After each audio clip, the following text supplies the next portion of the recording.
எங்களோட தேசியத்தை நீங்கள் காலில் போட்டு மிரிச்சு தேசியம் தேசியம் என்று பேசி இன்று கூட்டாட்சிக்கு போய்விட்டார்கள். மத்தியிலே கூட்டாட்சி, மாநிலத்தில் சுயாட்சி என்று சொல்லி அப்போதெல்லாம் நீங்கள் நக்கலடித்துக் கொண்டு திரிந்தீர்கள். வருடங்களாக இந்த நினைவு நிகழ்ச்சியில் நாங்கள் கலந்து கொண்டிருக்கின்றோம்.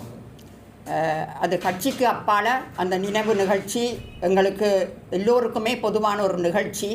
எனவே நாங்கள் அது கட்சி வேறுபாடின்றி கலந்து கொண்டிருக்கின்ற ஒரு நிகழ்ச்சியில் எந்த கட்சியாக இருந்தாலும் தந்தை செல்வாவுக்காக எல்லோரும் கலந்து கொள்வது வழக்கம்.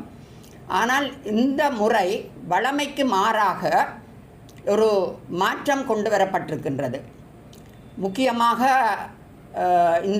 இன்று நடைபெறுகின்ற இந்த நினைவு நிகழ்ச்சியிலே எங்களுடைய முன்னாள் பாராளுமன்றத்தில் இருந்தவரும் அமைச்சராக இருந்தவருமான ஜிஎல் பீரிஸ் அவர்கள் அழைக்கப்பட்டிருக்கின்றார். அவர் இங்கு அழைக்கப்பட்டதின் காரணம் சமஷ்டி அரசியலையும் பற்றி அதில் சீர்திருத்தத்தையும் பற்றி உரையாற்றுவதற்காக இந்த இடத்திலே அழைக்கப்பட்டிருக்கின்றார். எல்லோருக்கும் தெரியும் அவர் ஜிஎல் பீரிஸ் யார் என்றது எல்லோருக்கும் தெரியும்.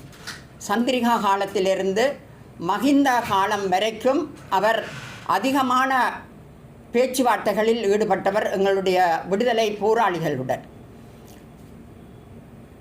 குறிப்பாக அதிகமான பேச்சுவார்த்தைகளில் கலந்து கொண்டவரும் இவர். கூடுதலாக ஜெர்மனியில் நடந்த பேச்சுவார்த்தை, ஒஸ்லோவில் நடந்த பேச்சுவார்த்தை, தாய்லாந்தில் நடந்த பேச்சுவார்த்தை, இப்படியாக பல பேச்சுவார்த்தைகளில் இவர் பிரசன்னமாக இருந்தார் அரசாங்க தரப்பில். சமாதான பேச்சுவார்த்தைகள். ஆனால் அத்தனை சமாதான பேச்சுவார்த்தைகளையும் முறியடித்து வெற்றி கண்டவர் இந்த ஜிஎல் பீரிஸ். குறிப்பாக ஒரு முறை இந்த பேச்சுவார்த்தையிலே சில உடன்பாடுகள் வருகின்ற பொழுது அப்பொழுது ஜனாதிபதியாக இருந்த மஹிந்த ராஜபக்ஷ கூட சரி இதில் கொஞ்சம் அனுசரித்து போகலாம் என்று சொன்னபோது கூட இவர் கடைசி வரையும் அதை அனுசரித்து போக முடியாதென்று சொல்லி அந்த பேச்சுவார்த்தையை குழப்பியிருந்தார். இன்று இந்த தந்தை செல்வாவின் நினைவு நாளிலே அவர் சமஷ்டியை பற்றி, சீர்திருத்தம் பற்றி பேச இங்கு வந்திருக்கின்றார். எவ்வளவு தூரம் எங்களுடைய தமிழ் தேசியம் விலை போயிருக்கின்றது என்பதை நாங்கள் பார்க்கும் பொழுது தெரிகின்றது. எங்களுடைய சமாதானத்தை குழப்பி, சமாதானத்திலே வருகின்ற அந்த பெறுபேறுகளை குழப்பி எங்களோட மக்களை நிற்கதியாக்கி இந்தளவிலே கொண்டு விட்டதிலே பெரும்பங்காற்றியவர் தான் படித்தவர் என்பதால் அந்த கல்விமான்களை தன் பக்கம் வைத்து கொண்டு அந்த பேச்சுவார்த்தையை குழப்பி, குறிப்பாக எங்களுடைய அரசியல் துறையில் இருந்த ஆலோசகராக இருந்த அண்டன் பாலசிங்கத்துக்கே பெரிய பிரச்சனையை கொடுத்தவர் இந்த ஜிஎல் பீரிஸ். ஆனால் இன்று அவர் எங்களுடைய அரசியல்வாதிகளுக்கு, அதாவது அரசியல் என்றால் அம்மனமாக நின்றாலும் அரசியல் செய்வோம் என்று சொல்லி நிற்கின்ற எங்களுடைய அரசியல்வாதிகளுக்கு சமஷ்டி சீர்திருத்தம் பற்றி சொல்ல வந்திருக்கின்றார். இந்த 49வது ஆண்டிலே ஜிஎல் பீரிஸ் வருகின்றார்.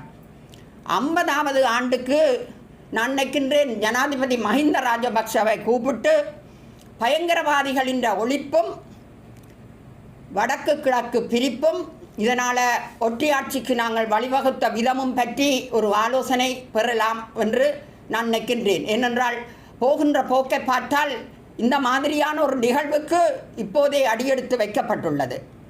அதிலே இன்னொரு விடயம் சேர்க்கப்படும். சர்வதேச நீதிமன்றத்துக்கு இனப்படுகொலையை கொண்டு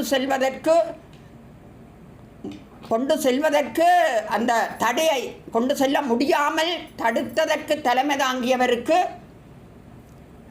கௌரவிப்பும் விருது வழங்கலும் நிகழ்வும் அதிலே நடைபெறலாம் அந்த 50வது ஆண்டிலே. ஏனென்று சொன்னால் அந்த மாதிரியான ஒரு நிகழ்வுக்கு இந்த நிகழ்வு அடியெடுத்து வைக்குது. தேசியம் தேசியம் என்று பேசி இன்று கூட்டாட்சிக்கு போய்விட்டார்கள். ஏன் இதைத்தானே எங்கள் டக்ளஸ் தேவானந்தா 30 வருஷமாக சொல்லுகிறார், மத்தியிலே கூட்டாட்சி, மாநிலத்தில் சுயாட்சி என்று சொல்லி. அப்போதெல்லாம் நீங்கள் நக்கலடித்துக் கொண்டு திரிந்தீர்கள். ஆனால் இன்று கூட்டாட்சிக்கு போய் நிற்கின்றீர்கள். மத்தியிலே கூட்டாட்சி எப்படி, மாநிலத்தில் சுயாட்சி எப்படி என்று இந்த சீர்திருத்தம், சமஷ்டி சீர்திருத்தம் மாதிரி ஒரு நிகழ்வுக்கு அவரையும் கூப்பிட்டு நீங்கள் விரிவுரையை எடுத்திருக்கலாம். அவர் 30 வருஷமாக அந்த தன்னை கொள்கையிலேயே நிற்கின்ற ஒரு ஆளை கொண்டு வந்து நீங்கள் வகுப்படுங்கோ. உங்களுக்கு வகுப்படுக்க அவர்தான் சரியான ஆள். ஏனென்று சொன்னால் அந்த அளவில் எங்களோட தேசியத்தை நீங்கள் காலில் போட்டு மிரித்து இன்னொருவருக்கு அதை தாரமாக்கின்ற நிலைக்கு நீங்கள் எங்களோட தேசியத்தை கொண்டு வந்து விட்டுவீர்கள்.